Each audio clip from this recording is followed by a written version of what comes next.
आप देख रहे हैं न्यूज फर्स्ट नेटवर्क, आपके साथ आपकी आवाज। खबर आ रही गुजरात के वलसाड़ जिले के उमरगांव जीआईडीसी विस्तार से, जहां चंदन स्टील लिमिटेड कंपनी अपना नया यूनिट विस्तार करने जा रही है, जिसके लिए गुजरात पॉल्यूशन कंट्रोल बोर्ड द्वारा सार्वजनिक सुनवाई का कार्यक्रम रखा गया, जिसमें जिला कलेक्टर की अध्यक्षता में आसपास के ग्रामीणों को इस प्रोजेक्ट से होने वाली समस्याओं को सुना गया।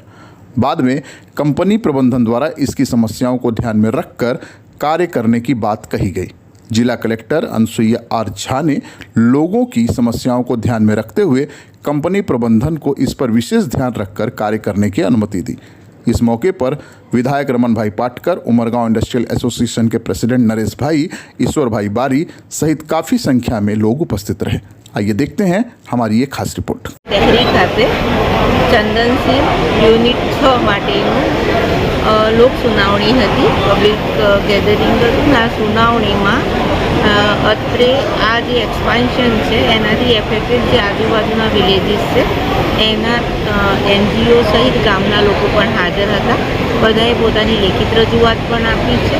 સુનાવણીમાં સારી એવી ચર્ચા પણ થઈ છે. લોકોનો મેજર ઇસ્યુ એ છે કે સ્ટીલ કંપનીમાં મોડી રાત્રે જે કામ થાય જેનાથી લોકોને નોઇઝ પોલ્યુશનના કારણે રાતની ઊંઘ પ્રોપર થતી નથી. આ એક મેજર ઇસ્યુ દેખાય છે, જેના કારણે કંપનીને પણ અત્રેથી જીપીસીબી દ્વારા સ્ટ્રિક્ટ સૂચના મળશે કે રાત્રિના સમયે એવો કોઈ નોઇઝ પોલ્યુશન રાતના 11થી સવારના 4-5 વાગ્યા સુધી ન થાય તે એમને એન્શ્યોર કરવાનું રહેશે. સાથે સાથે પબ્લિકની એક ડિમાન્ડ એવી છે કે અહીંયા એર પોલ્યુશન થાય છે, જેના કારણે એઝ પર નોર્મ્સ આ લોકોની ચીમની જે હાઇટ ઉપર લેવાની હોય એમને એન્શ્યોર કરવાનું રહેશે.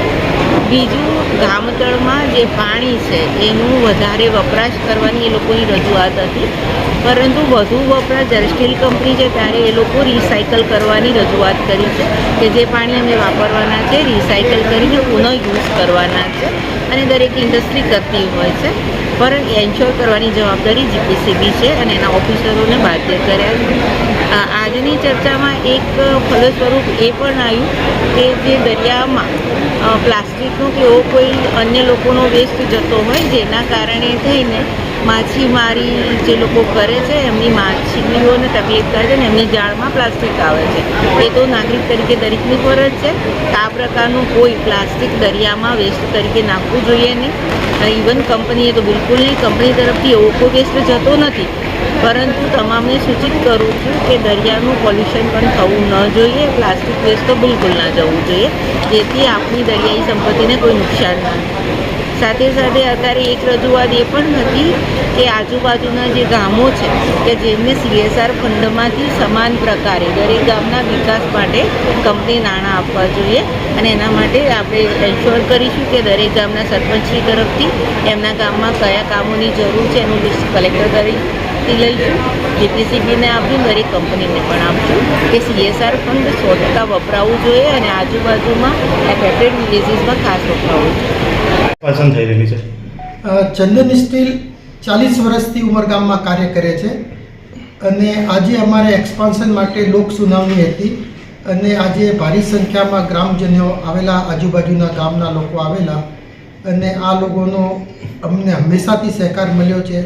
અમે એમની સાથે મળીને એમના વિકાસની સાથે, ગામના વિકાસની સાથે કંપનીનો વિકાસ અને દેશનો વિકાસ કરવામાં માનીએ છીએ. જે પ્રદૂષણને લઈને જે રજૂઆત થઈ છે એને લઈને કંપની કઈ રીતે કાર્યબદ્ધ છે? કંપની પ્રદૂષણના બધા ધારાધોરણ કાયદા પ્રમાણે બધું કામ કરશે, અને ક્યારેય બી ભવિષ્યમાં આ પ્રકારની કોઈ સ્થિતિ ગ્રામજનોએ ભોગવવી નહીં પડે અમારા ઇન્ડસ્ટ્રીના લીધે. સર, અત્યારે જે હયાત પ્લાન્ટ છે એમાં નવો જે એક્સપાન્ડ થઈ ગયો છે એમાં શું ફેરફાર લાવી રહ્યા છે આ પ્રશ્ન? નહીં, અમે નવી ટેકનોલોજી લાવી રહ્યા